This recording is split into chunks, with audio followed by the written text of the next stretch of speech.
Shalom, I'm Lars Enerson with the Watchman International, coming to you from Israel on the border to Gaza.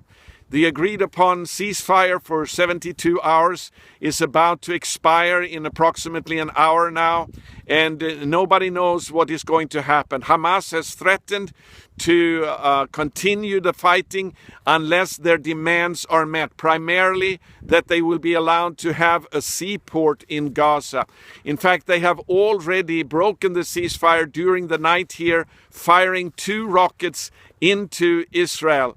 There is a deep sense here in Israel that there is an unfinished job in Gaza, and maybe Israel will be drawn into a battle here again, and that time we need to pray that they will go all the way to the end and defeat Hamas. Hamas has said they will never disarm. The spokesperson for Hamas said, "We consider our weapons as sacred. They are holy to Hamas, and so they will rather give their lives than give up their weapons and continue their fight against Israel." This time around, reports are coming in now that the battle has been more severe than it was even 2 years ago in battle, or in the battles earlier here in Gaza. Hamas has gained a lot of experience, and their soldiers are more, or terrorists are more trained now than they were a few years ago. Israel is now bracing itself for a lot of accusations of war crimes. The Palestinians have promised that they will take Israel to the International Criminal Court in Hague and accuse them of war crimes. I want to, in this update, tell you that compared to other battle grounds, other wars in similar situations, that we can compare the battle here in Gaza now to, like in Kosovo in the 90s, and also in the war in Iraq in 2003. We know that the death toll among the civilians have been approximately 4 times larger than it has been here in the battle in Gaza. According to Hamas figures, which media reported throughout the entire weeks of fighting here without questioning them, even though those reports come from Hamas, 1,800 people have died here in Gaza. What we do know now is that Israel has carefully documented around 900 terrorists being killed. That makes it a ratio of approximately 1 civilian killed for every soldier that has died here. Both in Kosovo and in Iraq, the figures were 4 civilians killed for every terrorist or soldier being killed.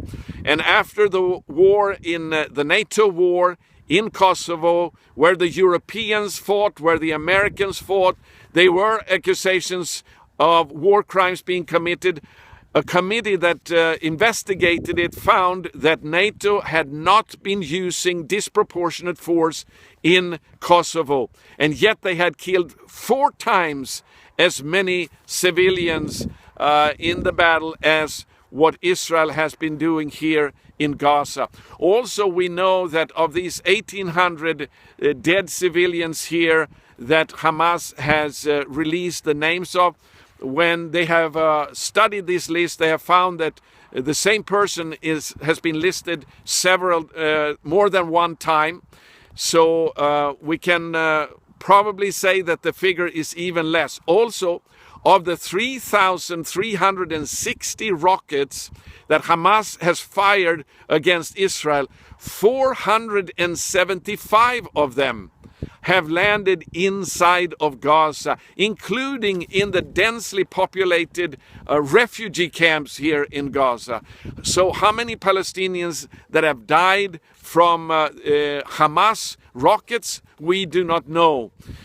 Also, we know that at least 30 Palestinians have been executed by Hamas, accused of being collaborators with Israel. These executions have continued, in fact, after the ceasefire went into effect, including against one of the spokespeople for Hamas, who was executed here yesterday. So the accusations are unfair. Israel has not been using disproportionate force when it is only a fourth of the death figure here than in similar battles around the world. We also know that an expert on urban warfare, a British colonel called Richard Kemp, who has been fighting in Afghanistan and who is an expert on this kind of warfare, has documented earlier that there is no army in the world that is more careful with the civilian population than what the Israeli army is. So, friends, let's continue to pray for Israel and against all of these accusations that will not come against them. And also, let's pray that they will have God's wisdom in case Hamas continues now to fire into Israel.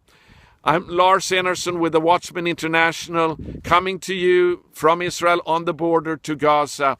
Visit our website, thewatchman.org, and subscribe to the prayer alerts, and you will get these updates into your computer and see the prayer topics that we agree on here. God bless you. Shalom.